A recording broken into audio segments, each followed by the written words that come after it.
हम पूरे उस बिल को उस एक्ट को अनकॉन्स्टिट्यूशनल मानते हैं और ये आर्टिकल 25, आर्टिकल 26, 14 और 15 और 29 का ग्रेव वायलेशन है। ये हम पहले से ही बोल दिया है और आज फिर आपके सामने रिपीट कर रहा हूँ।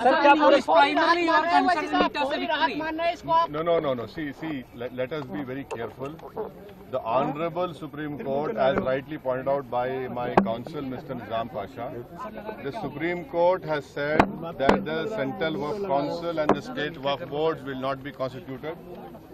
Waqf by user cannot be deleted.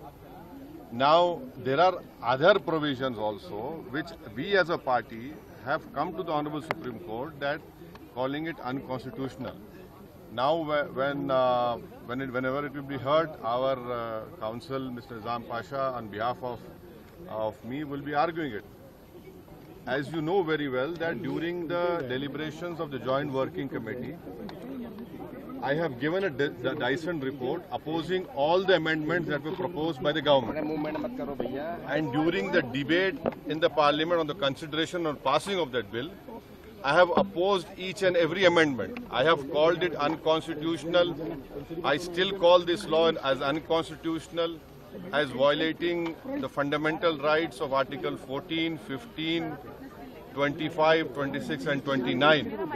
So our legal battle will continue to ensure that this act, against this act will continue. देखिए सवाल देखिए आपको पूरे उस कानून को समझने की जरूरत है। अब 5 साल का मुसलमान प्रैक्टिसिंग रहेगा सर, इधर भी 5 साल प्रैक्टिसिंग मुसलमान का तो रहेगा। अब उसको कौन डिसाइड करेगा?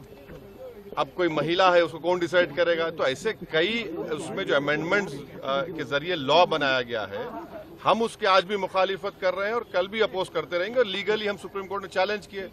हम उसको उन तमाम चीजों को violation of the fundamental rights मानते हैं। Thank you.